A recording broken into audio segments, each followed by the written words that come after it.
Welcome back नाजरीन। इस वक्त भी मुलाकातों का सिलसिला जारी है और पीपल्स पार्टी और MQM के दरमियान होने वाली बात के नतीजे में अब बाकायदा तौर पे पैकेजेस ऑफ़र किए जा रहे हैं और पीपल्स पार्टी ने MQM को गवर्नरशिप भी ऑफ़र की है और सिंध में हुकूमत का हिस्सा बनने की भी पेशकश की है, लेकिन अभी तक पेशकशें वसूल हो रही हैं और इस वक्त मुत्तहिदा कौमी मूवमेंट का डेलीगेशन जो है वो पहुंच चुका है पाकिस्तान मुस्लिम लीग काफ की लीडरशिप की घर में, यानी कि फेट में चौधरी शुजात साहब का घर है, वहाँ पे ये मुलाकात जारी है।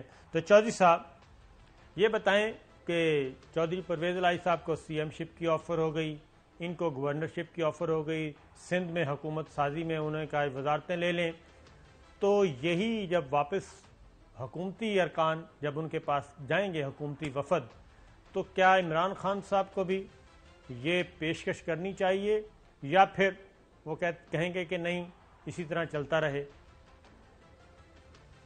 नहीं, अब तो वो एडजस्टमेंट तो करनी पड़ती है जी सियासत में, लेकिन वो जो आप कह रहे थे ना ताकत का मुजाहरा जो करना है 27 को जी, वो एक तो MNA का अलहदा है। वज़ीर आज़म चाहता है कि मैं अपनी पॉपुलर सपोर्ट का मुजाहरा इसलिए चाहता हूँ कि मैंने जब से अमेरिका को एब्सोल्युटली नो कहा था, मेरे खिलाफ बैन अवी साजिशें हो रही हैं और वो बैन अवी एजेंट जो है वो लंदन की भी यात्रा कर रहे हैं, वो दिल्ली की भी कर रहे हैं, वो पाकिस्तान में अपने मोहरों को, हरकारों को, गमाशतों को चोगा डाल रहे हैं।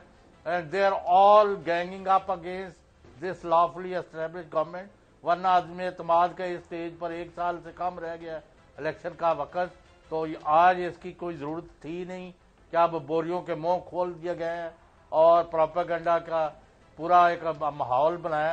तो वो कहते हैं कि मैंने ये ताकत के मुजाहरा करना ही करना है। अदम एतमाद यानी पहले पेश हो बाद में हो, जो मर्जी हो जाए, मैंने दिखाना है कि people of Pakistan are for me, are with me, और अमेरिकन हो या कोई हो, हमने अपने मफादात के लिए पॉलिसियां बनानी है और उन पर अमल करना है। रह गया इत्तेहादियों की बात, तो भाई अब उनको परवेज इलाही साहब को तो ऑफर के ऊपर मुस्लिम लीग नून जो है कई हिस्सों में तकसीम हो गई। उनका ये हम इस दिन के लिए सियासत कर रहे हैं कि परवेज इलाही पहले उधर बैठे रहे 4 साल अपना मजे उठाएं और अब हम उनको वजारत आला ऑफर कर दें विद ओनली 10-15 पीपल। तो ये अभी तो कुछ यही एतराज जो है क्लियर नहीं है। यही एतराज तरीन के साथ फिर यही था ना, तरीन ग्रुप से वो मुलाकातें कर रहे हैं, परवेज इलाही पे एतराज है तो हमजा शहबाज तो तरीन साहब के ग्रुप से मिल रहे हैं, मुलाकातें कर रहे हैं और अली तरीन से बात कर रहे हैं, जहांगीर तरीन से रब्ता कर रहे हैं। तो फिर यही फार्मूला फिर उधर भी अप्लाई करते मुस्लिम लीग नवाज, किसी से बात ना करे।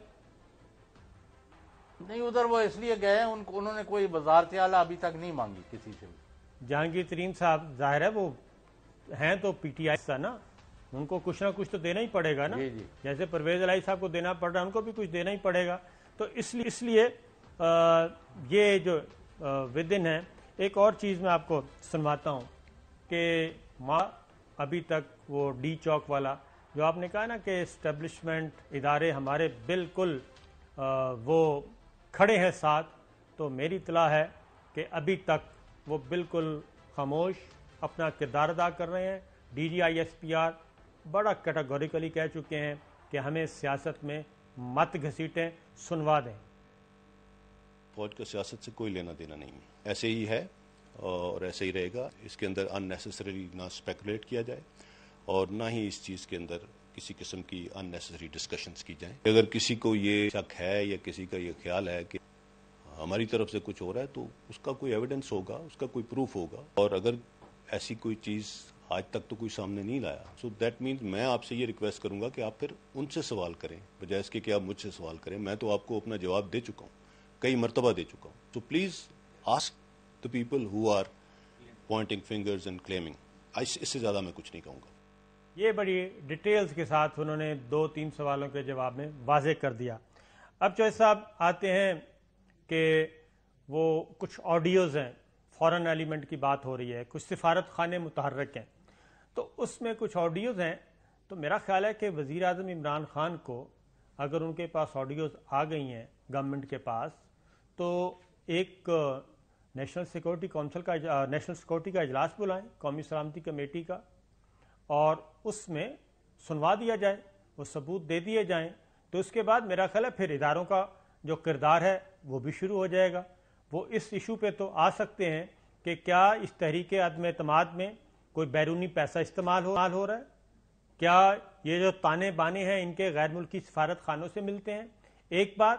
دوسرا ایک اور وجہ بھی ہے جس میں ملٹری لیڈرشپ کو, ہماری قومی سلامتی کے اداروں کو اس میں آنا پڑے گا, اور وہ آنے کا سوچ رہے ہیں بریک کے بعد.